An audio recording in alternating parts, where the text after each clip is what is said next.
awẹ́lẹ́ wà yìí àpọ́nmẹ́pọ̀ rẹ̀ ni onínú ire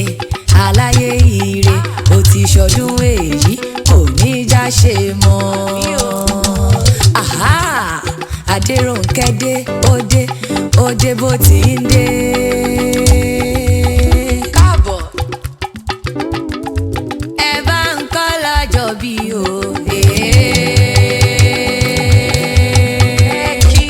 Ẹ bá ń kọ́ lọ́jọ́ bí o. Abọ́láńlé ní sọdún. Awẹ́lẹ́ wà ní o. Ẹ bá ń kọ́ lọ́jọ́ bí o. Ẹ bá ń kọ́ lọ́jọ́ bí o.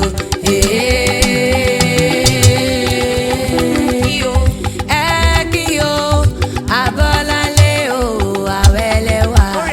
k'Olódùmarè jẹ́ ó pẹ́ láyé ìyá mi àtàtà onínúure má dá gọ̀jọ̀gọ̀jọ̀ ọdún rẹ̀ lóde. Ẹ bá ń kí ẹ bá ń kọ́ lọ́jọ́ bí o.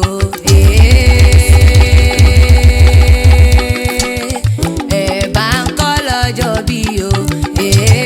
Abọ́láńlé ní sọdún. Awẹ́lẹ́ wà mí o.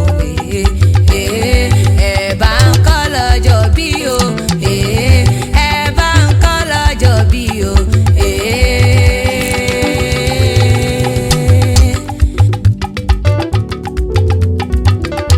Adérónkẹ́ Òkèwì mo gbèsè mi díẹ̀ jẹ́ nǹkan kọ́rìbà ọ̀fọ́lọ́hún ọba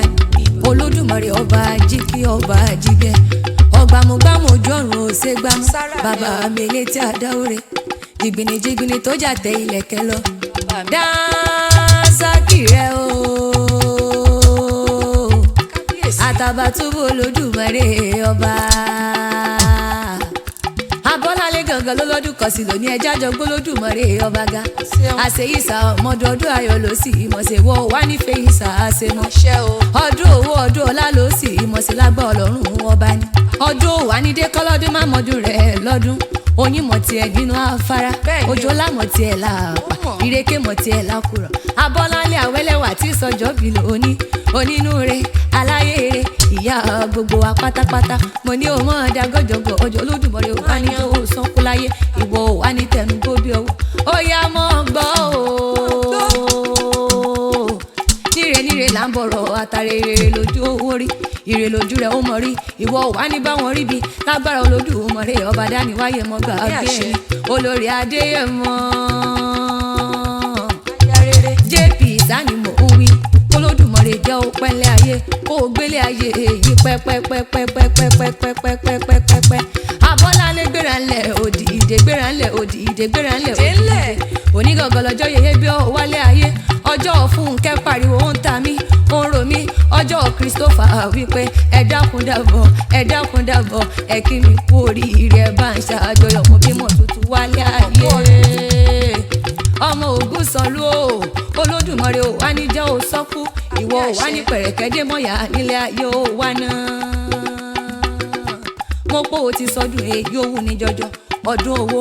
ọdún ọlá ọdún yìí ló sì mọ́ ṣe èèyàn Reverend Mother Esther Abímbọ́lá Àjàyí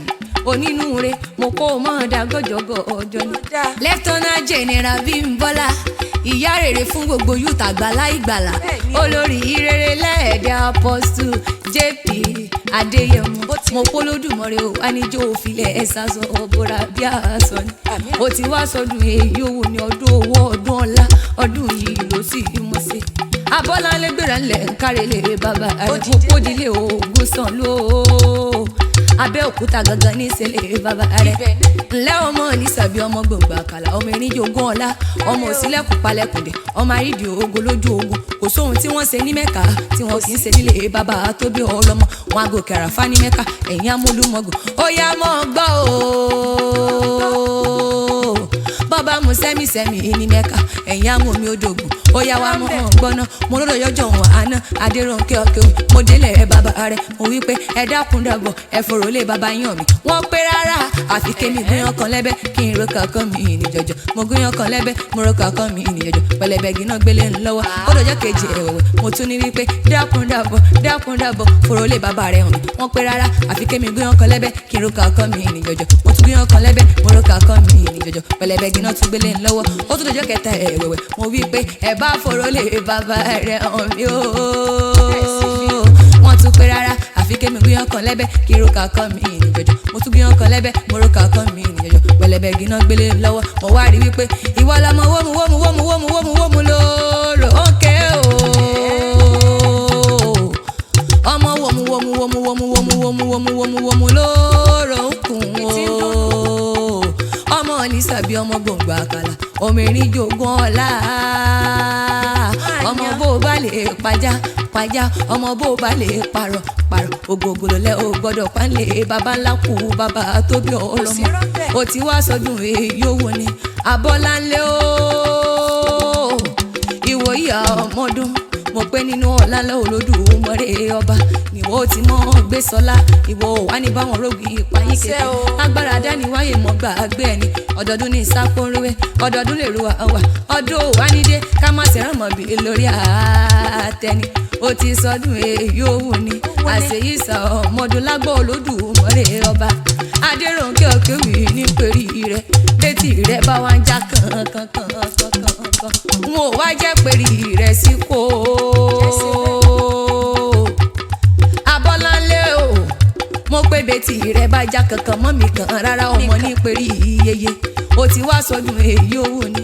èmi wá wí pé